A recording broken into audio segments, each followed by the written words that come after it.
Assalamualaikum Ustaz. Waalaikumsalam.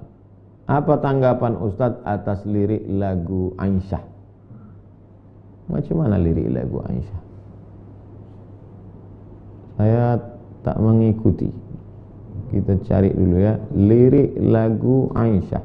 Wa kulli mujahidin lillah bi ahlil badri ya Allah. Imam Shibli pernah ditanya, lima tasfirus syamsu indal ghurub? Kenapa matahari itu ketika dia tenggelam, dia memerah? Matahari ketika tenggelam memerah di ufuk barat. Kenapa? Imam Shibli menjawab, li'annaha unzilat an makanit tamam fasfarrat li khawfil maqam. Karena matahari saat itu sedang terasing dari tempat yang sempurna, maka memerah dia karena takut tidak mendapatkan tempat yang sempurna. Dia sudah terasing dari tempat yang sempurna, memerah dia karena takut tidak mendapatkan tempat yang sempurna.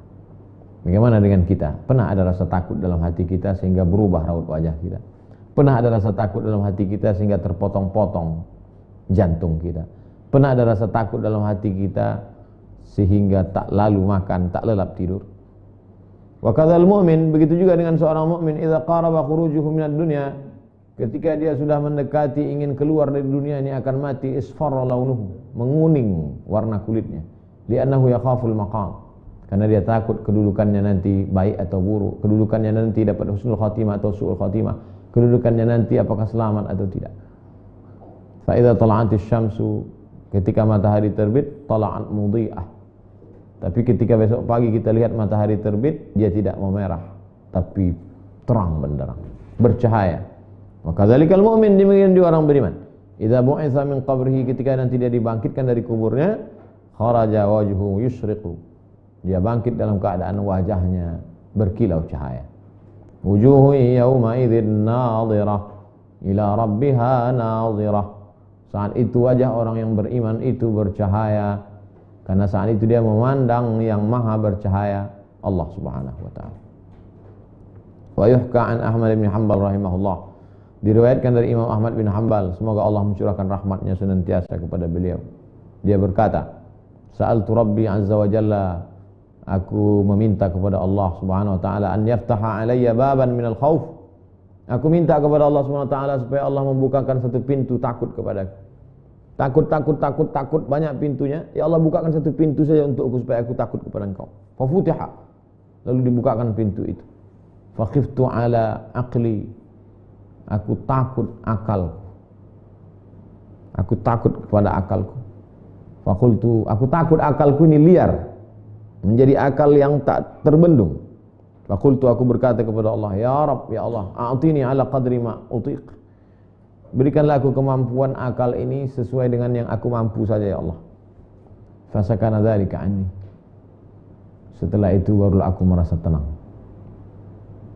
Jangan bangga dengan kecerdasan, boleh jadi kecerdasanmu menjerumuskanmu dalam neraka jahanam. Jangan bangga dengan harta, boleh jadi dengan hartamu kau justru jauh dari rahmat Allah. Jangan bangga dengan sehat, boleh jadi dengan sehatmu justru engkau menjadi orang yang durhaka.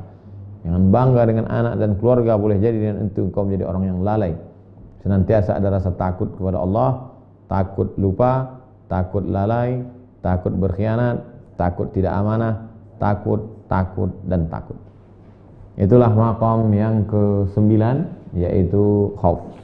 Jamaah yang dimuliakan Allah Subhanahu wa taala, esok malam kita akan masuk ke dalam maqam yang ke-10. Stasiun 49 stasiun menuju Allah. Besok kita masuk ke yang ke-10, yaitu raja. Raja artinya harap. Malam ini takut dulu baru harap. Kata Imam Al-Ghazali, orang yang mendekati Allah Subhanahu wa taala, orang yang terbang menuju Allah itu sayapnya dua, khauf, raja. Takut, harap. Ada takut, ada harap. Kalau orang terlampau takut, dia bisa menjadi apatis. Mesti ada harapan. Orang kalau sudah putus belanja, boleh jadi dia masih hidup 3 bulan. Putus air bisa hidup 3 hari. Tapi kalau sudah putus harapan, dia hanya akan hidup 3 detik, setelah itu dia akan mati. Maka jangan pernah putus harapan kepada Allah Subhanahu wa ta'ala. Sebelum kita akhiri, kita akan jawab beberapa pertanyaan. Dari Dodi, Assalamualaikum Ustaz. Waalaikumsalam. Apa tanggapan Ustaz atas lirik lagu Aisyah? Macam mana lirik lagu Aisyah? Saya tak mengikuti. Kita cari dulu ya, lirik lagu Aisyah. Lirik lagu Aisyah.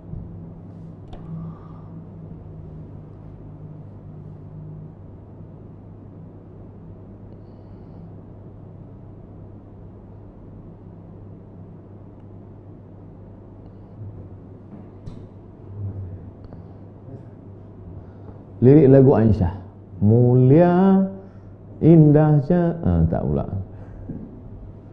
Mulia indah cantik berseri, kulit putih bersih merahnya pipimu.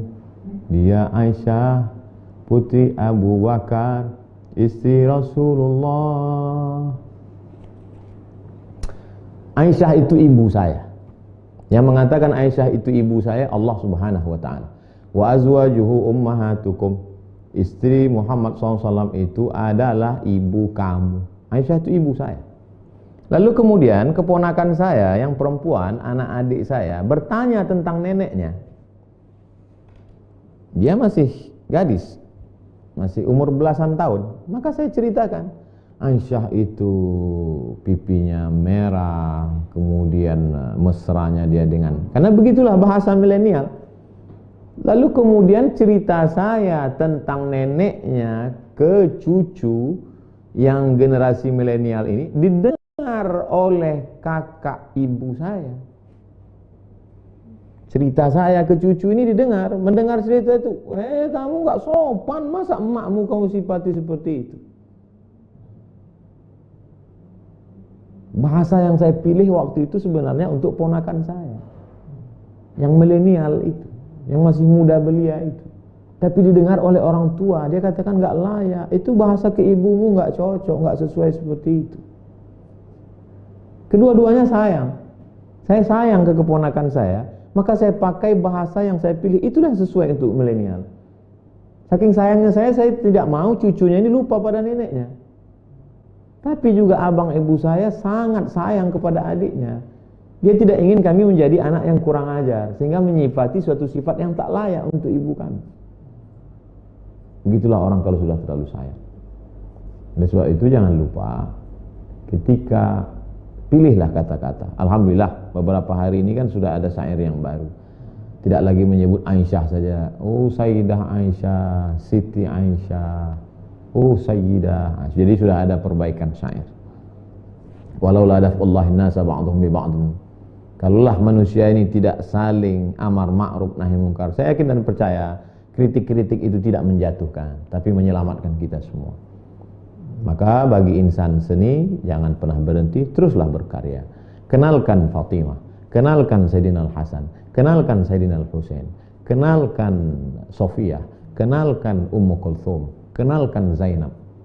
Dengan bahasa yang indah, pilihlah kata-kata, karena kalau tidak kita kenalkan, maka nanti mereka ini akan hilang dari anak cucu kita. Dengan bahasa mereka, dengan bahasa seni, dengan bahasa lagu, bilisani qaumi. Wallahu a'lam bishawab. Bapak Fahrul Razi, Ustadz, apakah Dajjal akan menghasut manusia sampai memasuki rumah-rumah manusia, atau hanya yang berkeliaran di luar rumah saja? Dajjal masuk tidak hanya ke rumah, tidak hanya ke kamar, tapi masuk sampai ke hati. Oleh sebab itu jagalah hati kita. Karena ada orang yang tidak keluar rumah tapi menyaksikan action Dajjal, terpukau dia. Datang Dajjal. Dajjal menunjuk bumi, ya ardu umbuti, wahai bumi tumbuhkan tanaman. Tanah yang kering kerontang menumbuhkan tanaman hijau. Dajjal menunjuk langit, ya sama imtiri, wahai langit turunkan hujan. turun hujan di saat kemarau panjang. Dajjal datang kepada mayat, ya mayat, qom, wahai mayat, tegak berdiri. Dajjal tegak, mayat tegak berdiri. Lalu orang menyangka dia adalah Al-Masih. Ternyata dia adalah Al-Masih Ad-Dajjal. Dajjal artinya KW, palsu. Dan sebab itu kita ikuti sunnah Rasulullah SAW. Man qara'a surat Al-Kahfi, siapa yang baca surat Al-Kahfi, adha'alahu min nur ma bainal jumu'ataini, hari Jumat, malam Jumat, sore Jumat, pagi Jumat, Allah akan jaga dia sampai Jumat berikutnya. Hafal 10 ayat di awal surat Al-Kahfi untuk menjaga daripada Dajjal. Sebelum salam, Allahumma inni a'udzubika min adzabi jahannam wa min adzabil qabri wa min fitnatil mahya wal mamat wa min syarri fitnatil masihid dajjal. Dari Cindo. Ustaz, apa hukumnya uang yang diperoleh dari Google AdSense? Apa Google AdSense?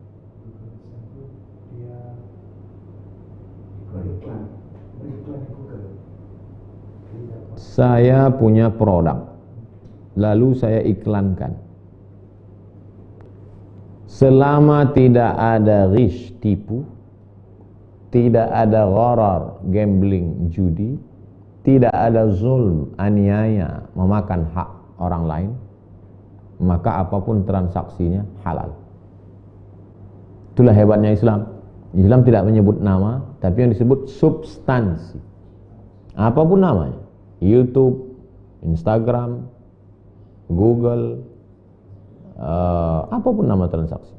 Di dalamnya tidak ada gharar, gambling, judi. Di dalamnya tidak ada zulm, aniaya yang makan hak orang lain. Di dalamnya tidak ada ketidakpastian, tidak ada, maka transaksi itu halal.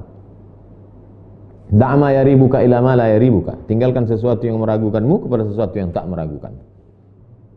Dari Mai. Ustaz, bagaimana caranya agar kita ikhlas dalam beribadah, terutama sholat waktu, agar tidak berat melaksanakannya? Pertama, berat. Lama-lama, kata orang Melayu, Allah bisa karena biasa. Lama-lama menjadi keperluan, hajat, kebutuhan. Kalau tak sholat macam ada yang kurang. Itu memang proses. Pertama berat, setelah itu mulai terbiasa, setelah itu menjadi kebutuhan. Berapa lama prosesnya? Bukan 10 tahun, bisa jadi 20 tahun. Dulu ada seorang ulama, dia bercerita, saya baru merasakan manisnya sholat ini berapa lama Kiai? Setelah 20 tahun. Oleh sebab itu kita belum ada apa-apa. Kita dalam proses menuju itu. Senantiasa lihat dirimu buruk, senantiasa lihat dirimu orang yang tidak taat, sehingga dengan itu Allah Subhanahu wa taala akan mengangkat derajat kita. Jangan pernah merasa diri kita udah paling khusyuk, udah paling mulia, udah paling hebat. Terakhir dari Bapak Halim, Ustadz, bagaimana sikap terbaik kita bila sedang puasa sunat, kemudian di kantor ada yang belikan kita sarapan? Famangkana, siapa yang mau membatalkan puasanya, faman sya'af an yuftir fal yuftir. Dari rumah sudah niat puasa sunat. Puasa sunat bulan Sya'ban. Lalu kemudian bertamu ke rumah orang. Ayolah puasa, ayolah silakan, kata dia. Faman sya'af fal yuftir, faman sya'af an yuftir fal yuftir. Siapa yang mau berbuka, batalkan. Tidak haram hukumnya, karena bukan puasa Ramadan, bukan puasa qada, bukan puasa kafarat. Jadi puasa sunat kalau mau dibatalkan, ya silakan batal. Siapa yang mau meneruskannya, silakan teruskan. Itulah enaknya kalau kita ngaji, teman kita ngaji. Kalau kita ngaji, teman kita ngaji. Ketika kita katakan, saya sedang puasa, dia tidak akan paksa. Dan kalau kita juga makan, dia juga tidak akan ketawakan kita. Karena dia tahu kita punya dua pilihan, mau makan atau lanjut. Andai Ustadz pada posisi saya, apa yang Ustadz lakukan? Saya sedang puasa. Lalu kemudian diajak bertamu ke rumah seseorang. Diajak makan. Apa yang saya lakukan? Saya lihat dulu apa lauknya. Kalau cuma ikan asin batal puasa, sayang lah. Eman-eman. Saya lanjutkan. Nah, oleh sebab itu kalau mau lanjutkan puasa, silakan lanjutkan. Dan yang kawan yang ngajak tidak perlu tersinggung. Enaknya kawan kalau sama-sama ngaji. Tapi kalau beda nggak ngaji, alah sombong, baru tobat kemarin, udah puasa sunat. Jadi kalau kita sama-sama ngaji enak. Saya berapa kali ngajak tamu buka puasa pas lewat dia ada puasa. Mohon maaf Ustaz, saya puasa. Oh ya nggak apa-apa. Kemarin saya sedang puasa bertamu ke rumah orang. Ustaz, makan soto. Aduh saya puasa. Dia tidak tersinggung. Kenapa? Karena sudah sama-sama ngaji. Oleh sebab itu teman-teman kita, sahabat-sahabat kita ajak ngaji. Supaya jangan lagi ada tersinggung karena sama-sama ngaji. Wa kulli mujahidin lillah bi ahlil badriyah.